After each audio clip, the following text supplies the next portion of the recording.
तुकडेबंदी कायदा रद्द होणार. महसूल मंत्री बावनकुळेंची मोठी घोषणा. चला तर पाहूया काय आहे तुकडाबंदी कायदा. राज्यातील लाखो शेतकऱ्यांसाठी मोठा दिलासा देणारा निर्णय महसूल मंत्री चंद्रशेखर बावनकुळे यांनी जाहीर केला आहे. गेल्या अनेक वर्षापासून वादग्रस्त ठरलेला तुकडाबंदी कायदा रद्द करण्याची घोषणा त्यांनी केली असून या निर्णयामुळे राज्यातील सुमारे 50 लाख नागरिकांना थेट फायदा होणार आहे.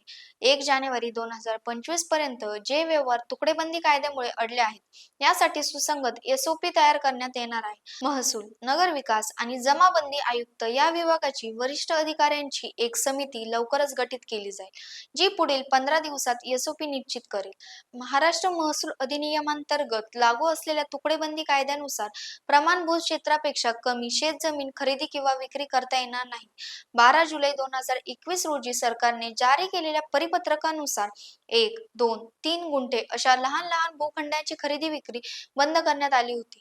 हे प्रकरण न्यायालयातही गेले होते. पुढे 5 मे 2022 रोजीच्या राजपत्रकानुसार जिरायत जमिनीसाठी किमान 20 गुंठे आणि बागायत जमिनीसाठी 10 गुंठे हे प्रमाणभूत क्षेत्र ठरवण्यात आले. मात्र प्रत्यक्षात शेतकऱ्यांना विहीर, शेतरस्ता किंवा वैयक्तिक कारणासाठी लहान भूखंडाची गरज भासते.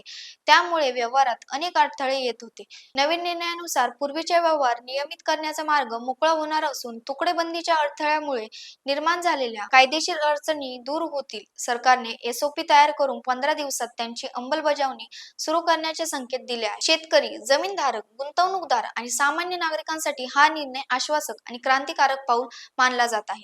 तर मंडळी, अशाच नाविन्यपूर्ण माहितीसाठी सत्य या चॅनलला सबस्क्राईब करा.